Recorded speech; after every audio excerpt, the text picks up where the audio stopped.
Hey people of VC, it's Cloudy back with a general collection update. This is all stuff that doesn't fit in the 80s collection update series.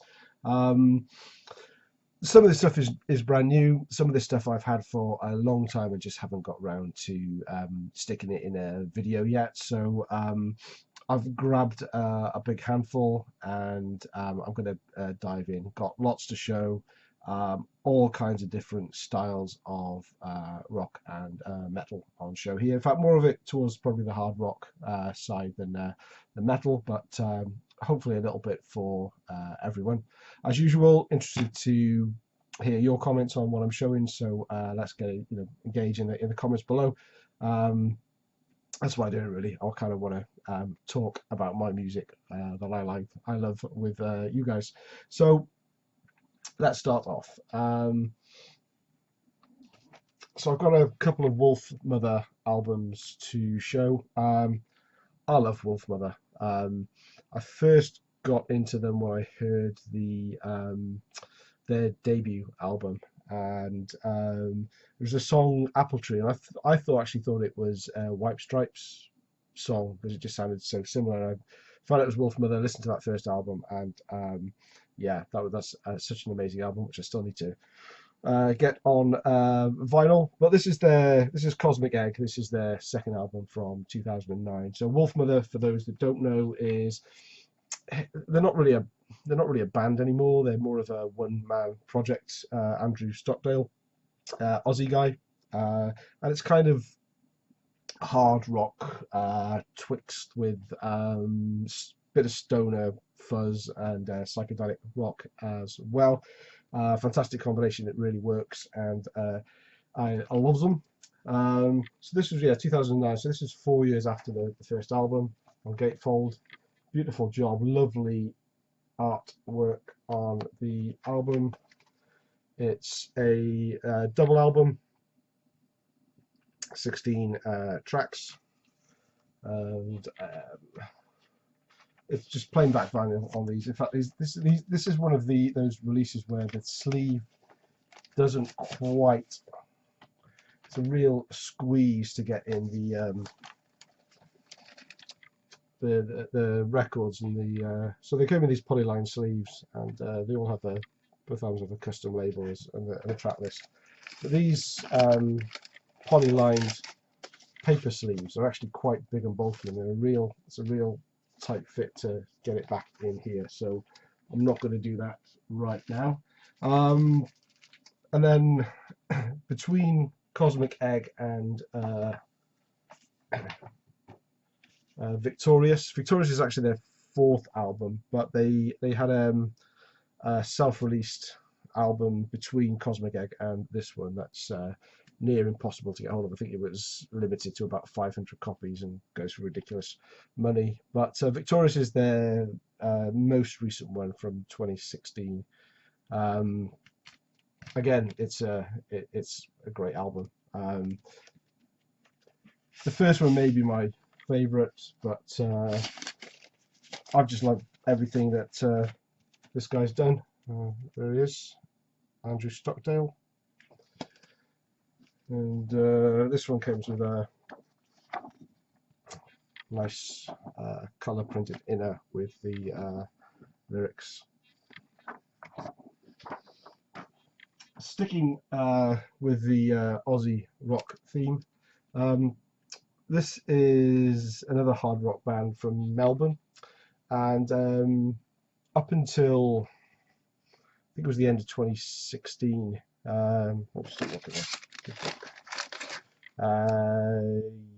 No, 27 last year. Actually, it was only August. I hadn't heard of these guys at all. So this album is called Full Throttle. It's their debut album on Earache. Yeah, I hadn't heard of these guys before, and I ended up seeing them live twice in 2 weeks in the same venue. And they weren't the band that I went to see. First up, they were being supported by Tequila Mockingbird, a band that I've spoken about quite a bit before, a female Aussie hard rock band. They opened for them, and so I primarily went to see To Kill a Mockingbird, and if these guys were good, it would be a bonus, and these guys were great. And then 2 weeks later, I went to see Richie Ramone, and Massive were supporting Richie Ramone. Brilliant live. If you get a chance, if you see him around, it's real kind of fist pumping, foot stomping, beer chugging, hard rock. I think this was originally self-released, and when they got picked up by Earache, they re-released this album with a bonus 12-inch single with 4 extra tracks on there. And there's the inner with lyrics, and a nice picture of the band. Yeah, Brad Marr, the kind of guitar and vocalist, rhythm guitar vocalist, is got a hell of a set of pipes on him, and he's just really, when they're live, he just sort of carries the show and keeps people bopping up and down. Now this comes on Hot Rod coloured vinyl.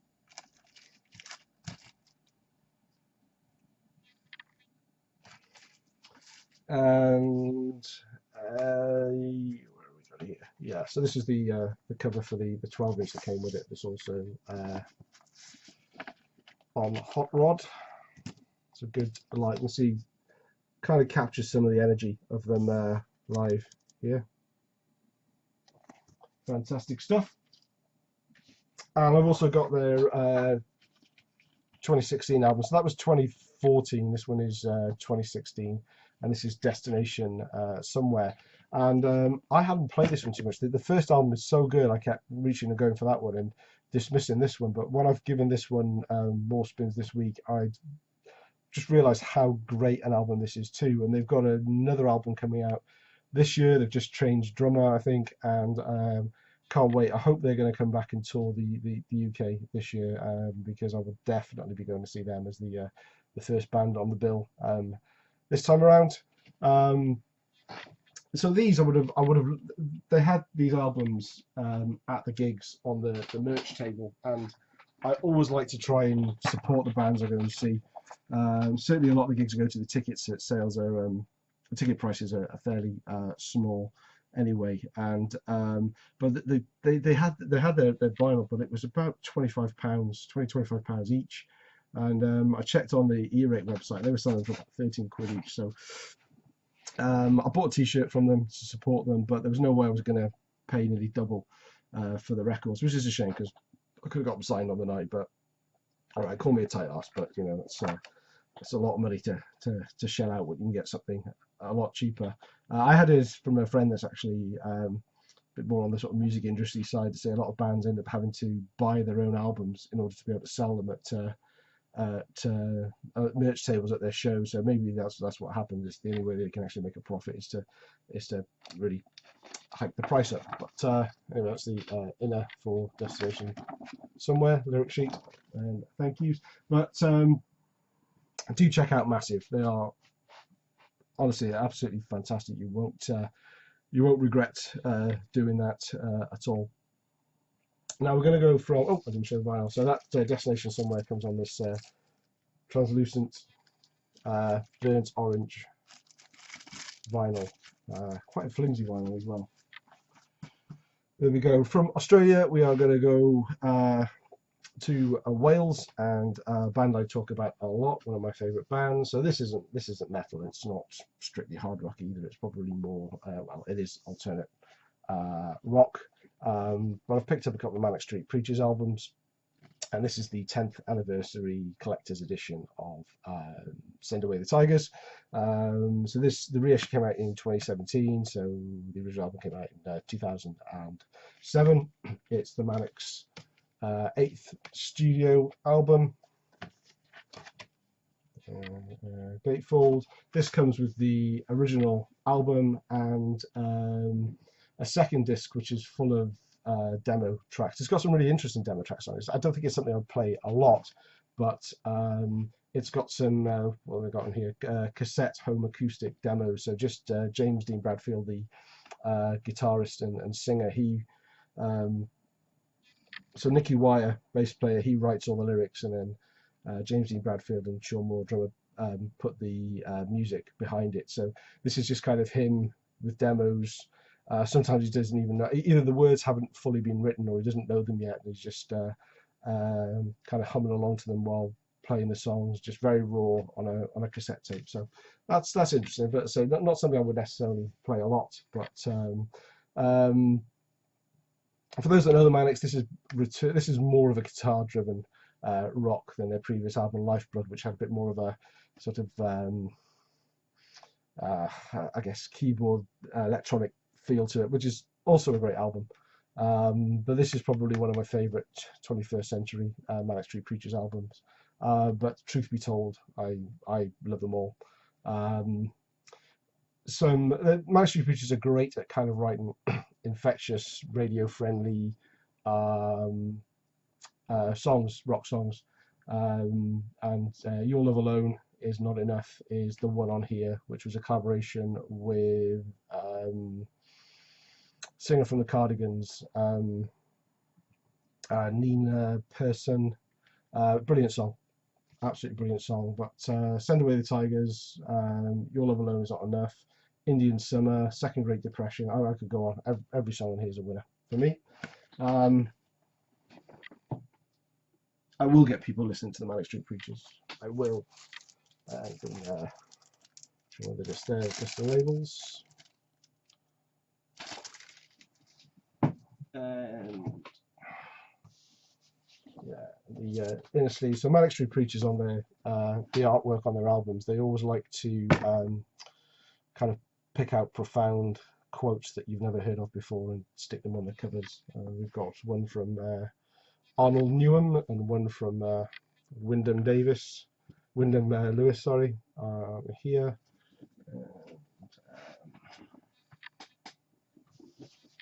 And we have lyrics on the other inner sleeve. Oh, sorry about that. Next one, another Manic Street Preachers album. This one's Journal for Plague Lovers. Now this is interesting. So this came out in 2009. It's a completely different sound and style from Send Away the Tigers. This is more of a step back to their earlier material when they were a four-piece. And part of the reason that is that all the lyrics on this album were written by Richie Edwards, one of the original members of the band, who disappeared off the face of the planet in 1995. So this album was recorded in 2008, and that was the same year that Richie Edwards was officially announced as presumed dead. So I think it was kind of done as a bit of a celebration of his life. So it's their ninth album. It's the one that came after Send Away the Tigers, and it was produced by Steve Albini as well, which is pretty cool. But the songs on here are unmistakable. The unmistakable in that the lyrics are by Richie Edwards. So things like Jackie Collins' Existential Question Time, Me and Stephen Hawking, Pretension, Repulsion, Virginia State, Epileptic Colony. The lyrics are always kind of quite heavy stuff, but the music on here is again superb. It's uncharacteristic of the Manic sound in the 2000s, but brilliant nonetheless. In fact, there is a picture of Richie Edwards from back in the day. The lyrics and custom labels.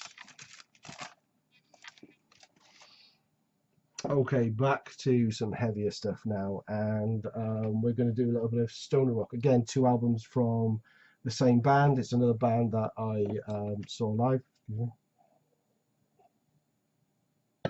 last year. Again, a band I'd never heard of before. And I got a call from a mate of mine, Facebook message saying that there's a band playing tonight. His mate was asked to help promote them. They've been really, really badly promoted. Nobody knew they were playing. They're a stoner rock band from Houston, Texas, and this was on August 2017, so it was at the time when Hurricane Irma was in its full state of destruction. So they were wondering whether they were actually going to make it back to back home or not at the end of their short tour. And they played in front of there was about no more than 10 of us within this. It's a small venue, but 10 people, it kind of shows. But they put on a absolutely superb set. They're very, very animated on stage, and they didn't hold back. They didn't let the fact that they were playing in front of 10 people stop them from putting on a great show. But I kind of felt a bit bad for them, and I had a few beers, and I had a chat to them after, and ended up buying both of their records, which weren't particularly cheap, but I kind of felt obliged to, with only being a handful of people there. But they're good albums, so I'm not going to be playing the first one. So the band's called Funeral Horse. This is their first album, called Sinister Rites of the Master. I have to admit, they sounded a lot better live to me than they do on record. The vocals are kind of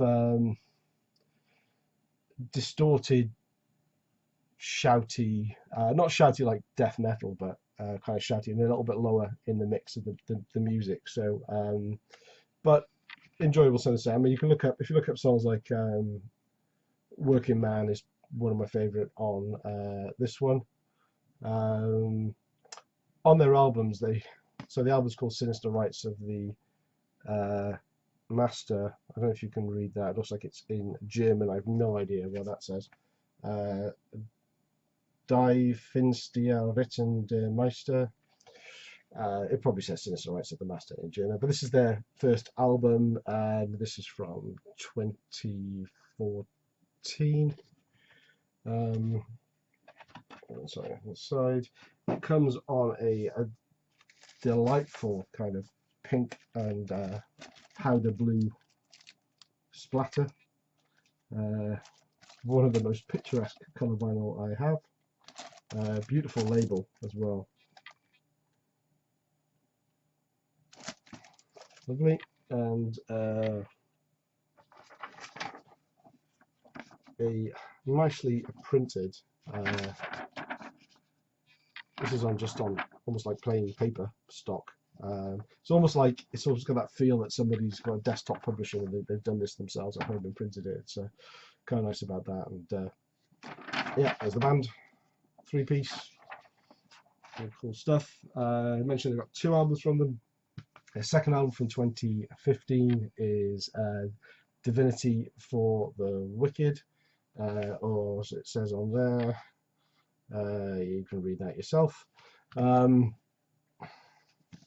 lovely artwork on the inside. A couple of live shots of the band. Jason Argonaut, Paul Bearer, and Chris Bassett. I think the drummer was... No, the drummer's the same. They've changed lineups, I think, a few times, but yeah, much of the same.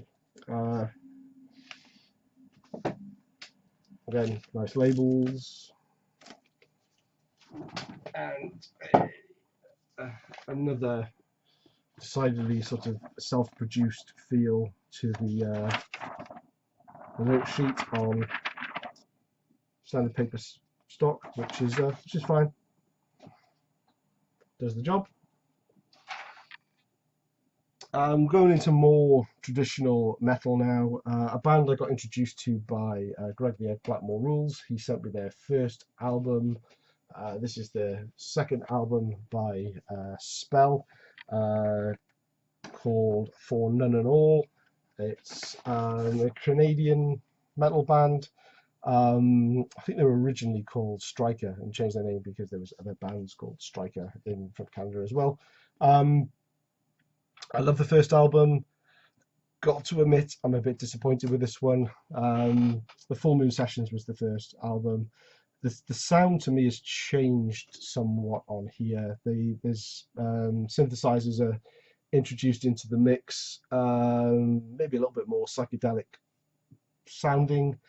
I don't have a problem with the fact that they've changed their music style at all. The music's quite nice, but the vocal styles and vocals make or break an album for me. They just no longer seem to fit the music. They were a lot more prominent on this album, and it seems like on the first one, maybe I don't know if they were mixed lower. I don't know about how records are produced, but it sounds like the vocals have kind of been brought more to the fore on this one, and it took me a while to figure out who he sounds like, and he sounds on here. I don't know if you know. A lot of you maybe not know. There's a British indie rock band called Suede. Their singer Brett Anderson. He sounds like Brett Anderson on here, and it just doesn't work for me. So I'm really a bit disappointed with this one. I don't think I'm going to be playing that much. Definitely going to be playing the first album over and over, but yeah, I have to think about what I want to do with that one. Maybe it can go up for trade or something at a later date. Pictures and lyrics. But let's move on from disappointment. We don't want to hear disappointment. We want to see foot stomping, fist pumping heavy metal, and what better way to bring us back on track than Thunderbolt by Saxon, their new release this year. Saxon on vinyl is never cheap, but this was a birthday present, so I'm not complaining, and it's a monster. It's undeniably Saxon, which kind of means that they obviously sound like Saxon, but Saxon have always kind of mixed up the style of the music that they've played. Most of their albums sound different from each other in some way, shape, or form, and they've experimented with different sounds, but you can always tell it's Saxon. Take first track on side 2, Predator. That was a surprise when I heard kind of more of a death metal style vocals on the album, and I was a bit surprised, and it didn't sound like Biff, but I was wondering what the hell's going on. What's he doing at 67 wrecking his voice like that? But if you look at the liner notes, you can see that it is actually Johan Hegg from Amon Amarth. Not a band that I'm that from Amrath. I don't know. Anyway, yeah, but it's Johan Hegg. Apparently they're good mates from previous tour, and he kind of does duet vocals on that with Biff, and it kind of works. It's good. There are other songs on here like They Played Rock and Roll, which is, that is classic Saxon, writing songs about rock and roll and playing rock and roll and being in a rock and roll band.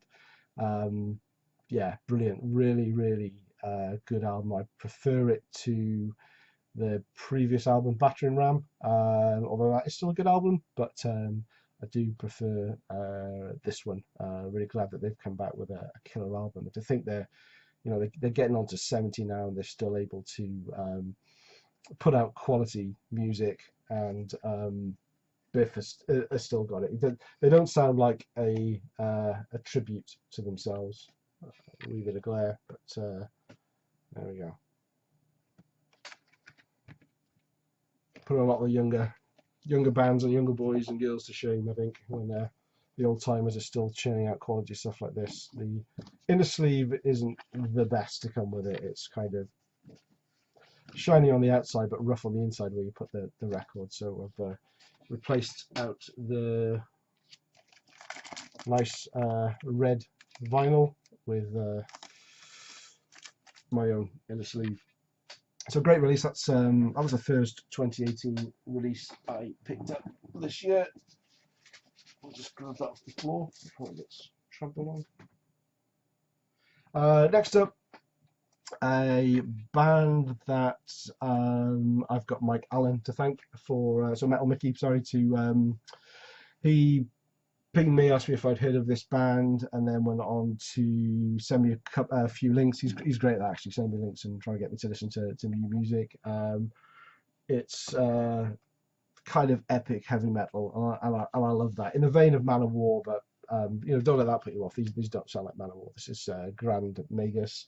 They're one of those names of the bands that I've kind of avoided in the past because I thought it sounded sort of more maybe theatrical, symphonic style metal, but no, this is kind of straight up epic, heavy metal. So Mike pinged me and said, "There's this album is there's an eBay auction going on for a moment, and it was around £6.50 or something." So I jumped on it, and I thought, right, if it goes up, I'm not going to go any higher. It was advertised as still sealed, brand new, and I won it, which is fantastic. So I've got a brand new sealed album for about £6. That's the band, 3-piece. There you go, Andy. You asked for pictures of swords, and I give you swords. Andy's vinyl den's got a thread going on the moment showing swords. Showing my ignorance here. So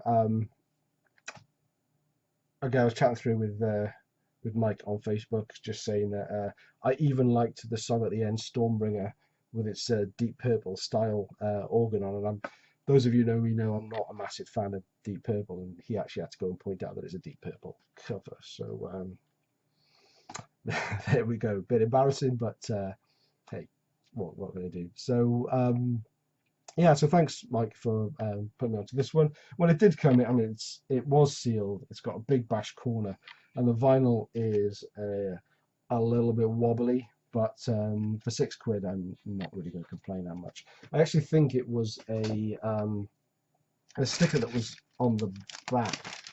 It's in German, and with a bit of googling, I think I've managed to work out that it looks like it was some sort of promo. It was free.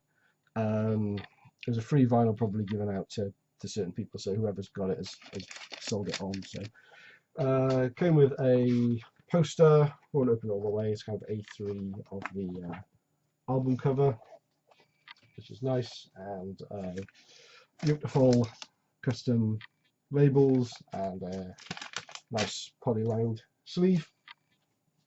So yeah, I've picked up some more of their, at least one more of their albums on CD, which I've got a CD update coming soon as well. This is a long one. Hope you're still with me. One more album to show. This one's more in the kind of blues rock, I guess, bordering on hard rock.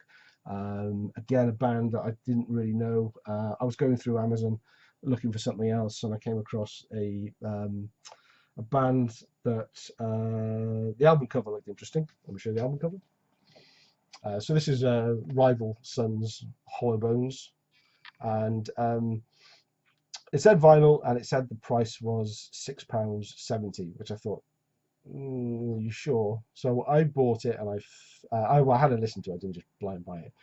It's quite upbeat and infectious blues rock. I fully expected the CD to show up, so when the album showed up, brand new, I was absolutely delighted. This is a killer album. In fact, I bought this back in April 2017. It's taken me this long to get to a point where I'm going to put it in the on the shelf, from the inbox to the main collection shelf, because I've been playing it so much. Yeah, it's just really kind of good when you're not necessarily wanting to listen to something, good background music or just good chill out music. This really hits the spot for me. There we go, the label, same on the front and the back. In the sleeves, nicely presented with photos of the band, and as well as it being dirt cheap and as well as it being brand new, it also came with a signed inner card, which is kind of one of the sides of the